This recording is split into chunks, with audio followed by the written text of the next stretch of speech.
नमस्कार साथियों, मेरा नाम है नमन आचार्य। आज मैं आ गया हूँ आपके साथ में एक क्लास 10th की साइंस के चैप्टर एसेस बेस एंड रिजल्ट्स का एक बहुत ही फेमस इंटेस्ट क्वेश्चन को लेके, जो कि एक ऐसा क्वेश्चन है कि जो बहुत ही फेमस है और हर साल एग्जाम में आता है। और ये इंटेस्ट क्वेश्चन है और एक्सरसाइज के क्वेश्चन जितने इंपॉर्टेंट होते हैं उतने इंटेस्ट क्वेश्चन भी इंपॉर्टेंट होते हैं। तो स्टार्ट करते हैं। तो हमसे इस क्वेश्चन में कहा गया है कि आपको 3 परख नलियां दी गई, यानी कि 3 टेस्ट ट्यूब्स दिए गए हैं, गिवन है। और इस टेस्ट ट्यूब में इनमें से एक में, यानी कि जो फर्स्ट वाला टेस्ट ट्यूब है उसमें आश्वित जल यानी कि डिस्टिल्ड वाटर है, और जो रिमेनिंग 2 टेस्ट ट्यूब्स हैं उनमें से एक में एसिड्स का एक्वस सॉल्यूशन यानी कि अम्लों का विलयन, अम्लीय विलयन, और तीसरे में बेस, यानी कि ये पता नहीं है कि पहले में, दूसरे में या तीसरे में, एक में, और जो बचा हुआ एक है उसमें बेस का एक्वस सॉल्यूशन यानी कि क्षार का विलयन दिया गया है। तो आपको कहा गया है कि यदि आपको केवल लाल लिटमस पत्र दिया जाता है, यदि आपको केवल रेड लिटमस पेपर दिया जाता है, तो आप प्रत्येक परख नली यानी कि एवरी टेस्ट ट्यूब्स में रखे गए सब्सटेंसेस यानी कि पदार्थों की पहचान कैसे करेंगे, यानी कि कौन डिस्टिल्ड वाटर है, किसमें एसिड है, किसमें बेस है। तो स्टार्ट करते हैं। तो हमें इस क्वेश्चन को सॉल्व करने के लिए केवल 3 प्रिंसिपल का यूज करना है। उन 3 प्रिंसिपल का यूज करके हम अपने इस क्वेश्चन को सॉल्व कर सकते हैं। फर्स्ट प्रिंसिपल क्या है, पहला सिद्धांत क्या है? पहला सिद्धांत है कि आश्वित जल यानी कि डिस्टिल्ड वाटर जो होता है, फ्रेंड्स, डिस्टिल्ड वाटर जो स्टीम्स होती है, भाप होती है, उसको जब हम कूल करते हैं तो उससे क्या प्रोड्यूस होता है? डिस्टिल्ड वाटर यानी कि आश्वित जल। तो डिस्टिल्ड वाटर यानी कि जो आश्वित जल होता है डज नॉट चेंज, यानी कि जो आश्वित वाटर होता है किसी भी लिटमस पत्र का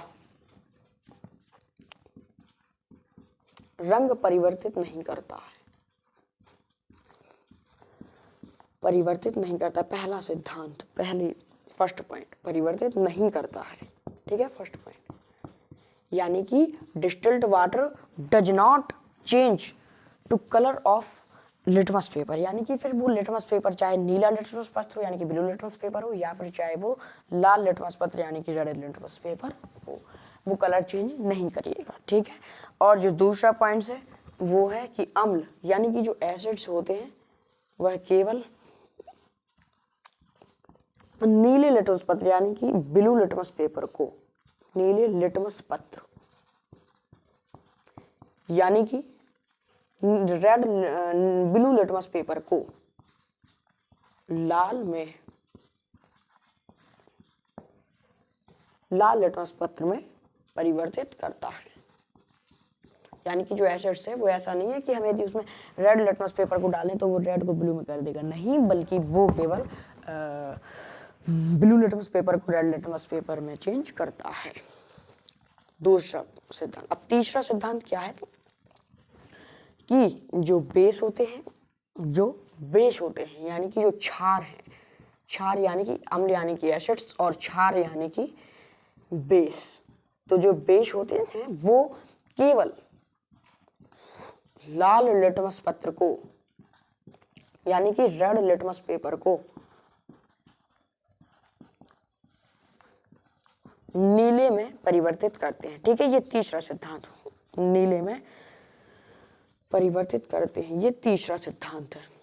ठीक है, परिवर्तित करते हैं।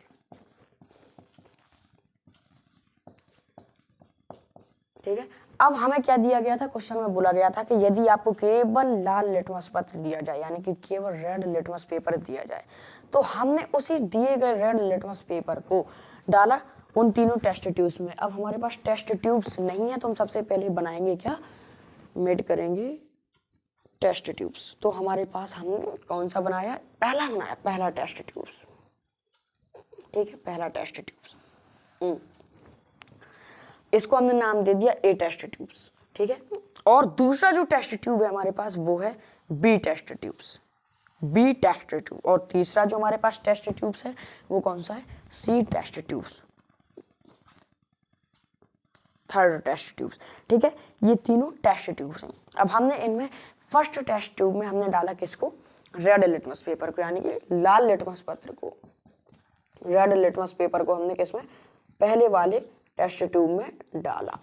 तो यदि उस रेड लिटमस पेपर का कलर चेंज नहीं होगा तो या तो वो डिस्टिल्ड वाटर यानी कि आश्वित जल है, या एसिड्स यानी कि वो क्या है, अम्ल है, क्षारक नहीं हो सकता, क्योंकि जो क्षारक होते हैं, क्षारक की पहचान होती है कि वो रेड लिटमस पेपर यानी कि लाल लिटमस पत्र को नीले में परिवर्तित यानी कि चेंज कर देते हैं। तो मान लो यदि इसका कलर चेंज नहीं हुआ तो समझो ये आश्वित जल यानी कि डिस्टिल्ड वाटर है, ठीक है, क्योंकि डिस्टिल्ड वाटर किसी भी लिटमस पत्र का कलर चेंज नहीं करता है। फिर हमने इसको डाला दूसरे टेस्ट ट्यूब में, लाल लिटमस पत्र को, ठीक है, रेड लिटमस पेपर को हमने डाला किसमें, सेकंड टेस्ट ट्यूब्स में, सेकंड टेस्ट ट्यूब में। तो जब हमने इसको दूसरे टेस्ट ट्यूब में डाला, परख नली में डाला, तो मान लो फिर भी इसका कलर चेंज नहीं हुआ, फिर भी लाल जो लिटमस पत्र है उसका रंग परिवर्तित नहीं हुआ, यानी कि कलर चेंज नहीं हुआ, तो फिर वो क्या होगा, फिर वो एसिड होगा, या तो एसिड होगा या कलर आश्वित जल होगा। तो मान लो ये अम्ल है, ठीक है, क्योंकि इसका कलर चेंज नहीं हुआ, तो या तो वो आश्वित जल होगा या फिर दोनों की संभावना, आश्वित जल या अम्ल, और इसमें भी अम्ल या आश्वित जल दोनों हो सकते हैं। अब बचा था हमारे पास अंतिम परख नली, हमारे पास बची थी लास्ट टेस्ट ट्यूब, और इसमें हमने डाला किसको, रेड लिटमस पेपर को, और अब इसका कलर चेंज हो ही जाएगा क्योंकि लास्ट टेस्ट ट्यूब है, ठीक है। तो जो हमारे पास ये अंतिम टेस्ट ट्यूब है, अब हमने इसमें डाला किसको, लाल लिटमस पत्र को, और हमने देखा कि इसका क्या है, कलर चेंज हो गया, colour change, red litmus paper का कलर चेंज हो गया। तो थर्ड में हुआ या जिसमें भी हो गया मान लो, तो फिर वो क्या है, वो बेस है, उसमें क्या क्षार भरा हुआ है, यानी कि बेस का एक्वस सॉल्यूशन भरा हुआ है, क्योंकि जो बेस होता है वो क्या है, रेड लिटमस पेपर को नीले लिटमस पेपर में कन्वर्ट कर देता है। तो ये हो गया। और जिस टेस्ट ट्यूब में, मान लो इस टेस्ट ट्यूब में नीला लिटमस पेपर बन गया, तो नीला लिटमस पेपर बन के हुआ हमारे पास तैयार बेस से, ठीक है। अब हमने नीले लिटमस पेपर को डाला किसमें, मेरे पास कपड़ा नहीं है, एक मिनट। तो अब हमने इस नीले लिटमस पेपर यानी कि ब्लू लिटमस पेपर को किसमें डाला, फर्स्ट टेस्ट ट्यूब में। अब आप बोलोगे कि हमें तो क्वेश्चन में कहा गया था कि यदि आपको केवल लाल लिटमस पत्र दिया जाए, लेकिन उस लाल लिटमस पत्र को यानी कि रेड लिटमस पेपर को हमने जिस टेस्ट ट्यूब में डाला, तो 3 टेस्ट ट्यूब में से किसी भी एक टेस्ट ट्यूब में हुआ उसका कलर चेंज, ठीक है, क्योंकि 3 में से किसी एक में तो होगा ही। तो उससे क्या बन गया, ब्लू लिटमस पेपर, जिसमें बेस भरा हुआ था। तो वहीं से हमें ब्लू लिटमस पेपर यानी कि नीला लिटमस पत्र मिला है। तो हमने इस नीले लिटमस पत्र को फर्स्ट टेस्ट ट्यूब में डाला, यानी कि ब्लू लिटमस पेपर को। तो अच्छा, एक तो कन्फर्म हो गया, सी वाला हमारे पास क्या कन्फर्म हो गया कि ये क्षार, इसमें बेस का एक्वस सॉल्यूशन भरा है, ठीक है, इसमें क्षार का जलीय विलयन भरा है। अब यदि हमने इसमें डाला ब्लू लिटमस पेपर को ए टेस्ट ट्यूब में, और यदि इसका कलर चेंज नहीं हुआ, यानी कि ब्लू लिटमस पेपर का कलर चेंज नहीं हुआ, तो मतलब फिर कंफर्म है कि इसमें डिस्टिल्ड वाटर है, यानी कि आश्वित जल है, क्योंकि एक कंफर्म हो गया। और यदि इसमें नहीं हुआ तो मतलब इसमें डिस्टिल्ड वाटर होगा, क्योंकि फिर जिसमें कलर चेंज हो जाएगा तो वो तो डेफिनेटली एसिड्स का एक्वस सॉल्यूशन यानी कि अम्ल का जलीय विलयन होगा।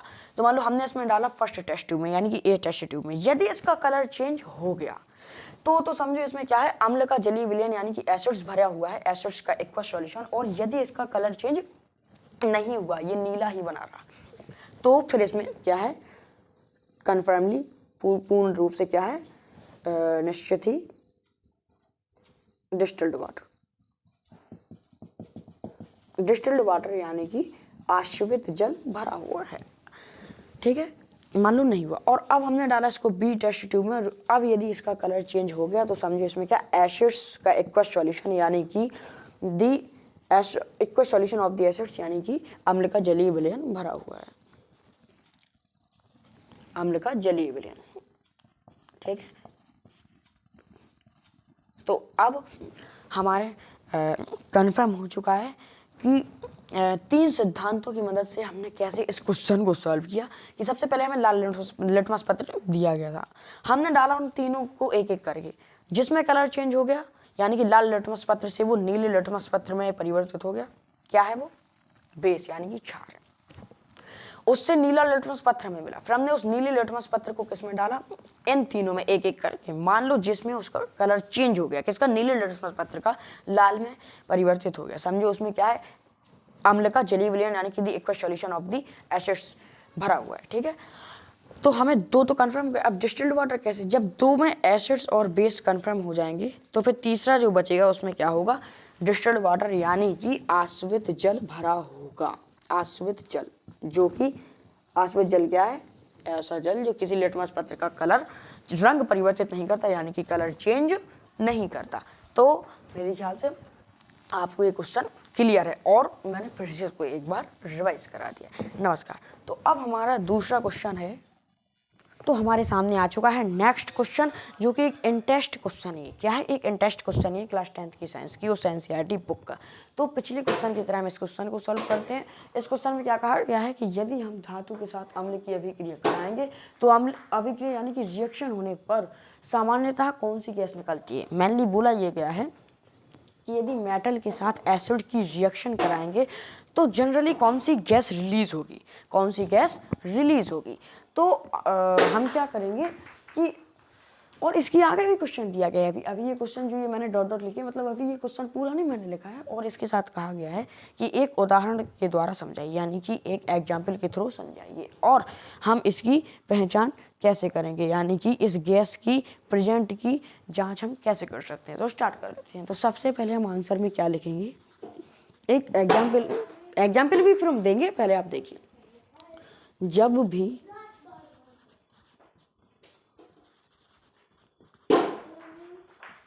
धातु के साथ यानी कि मेटल के साथ जब भी अम्ल की अभिक्रिया होती है, यानी कि एसिड और मेटल की रिएक्शन होती है,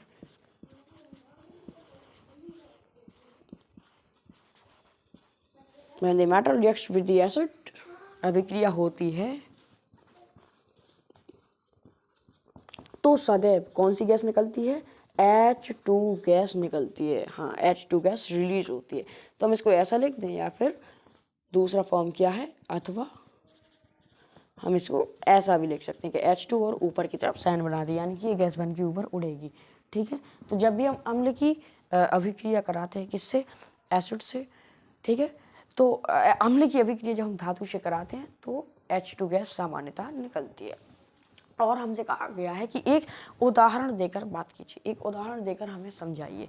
तो हम क्या करेंगे, इसका देंगे एक एग्जाम्पल। तो इसका एग्जाम्पल यानी कि उदाहरण क्या है, तो इसका उदाहरण है जब हमने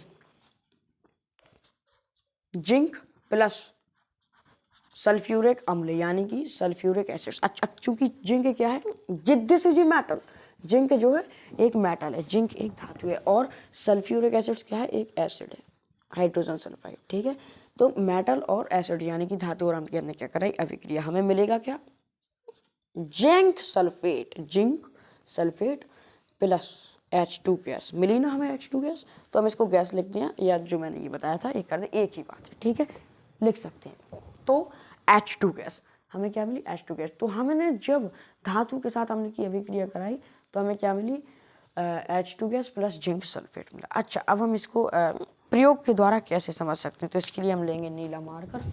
इसके लिए हम बनाएंगे एक फ्लास्क बोलते हैं हम इसको, देखते जाइए मान्यवर अभी आप। ठीक है, ये बनाया हमने, क्या बनाया, एक फ्लास्क। ठीक है, इस फ्लास्क में मान लो क्या बना था, zinc plus H2SO4, zinc plus H2SO4, zinc यानी कि धातु और H2SO4 यानी कि सल्फ्यूरिक अम्ल भरा हुआ था, और प्लस H2, यह एक ही बात है। तो जब इसने रिएक्शन की तो क्या बनाया, जिंक सल्फेट यानी कि इसकी अभिक्रिया कराई प्लस H2।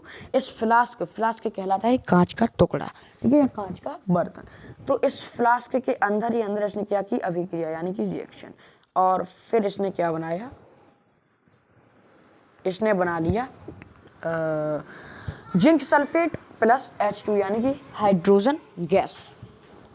और चूंकि ये जो ट्यूब है जिसके थ्रू H2 गैस बनने के बाद बाहर निकली, ये जो है ये ट्यूब, ये किससे, एक कंटेनर यानी कि एक बर्तन से कनेक्टेड था, ठीक है। और उसमें क्या भरा था, हमने उस बर्तन में भर दिया पानी यानी कि जल भर दिया H2O। और इस टेस्ट ट्यूब जुड़ा था, तो इस टेस्ट ट्यूब से ये हाइड्रोजन गैस बनने के बाद सीधी गई इस टेस्ट ट्यूब से कहाँ, इस कंटेनर में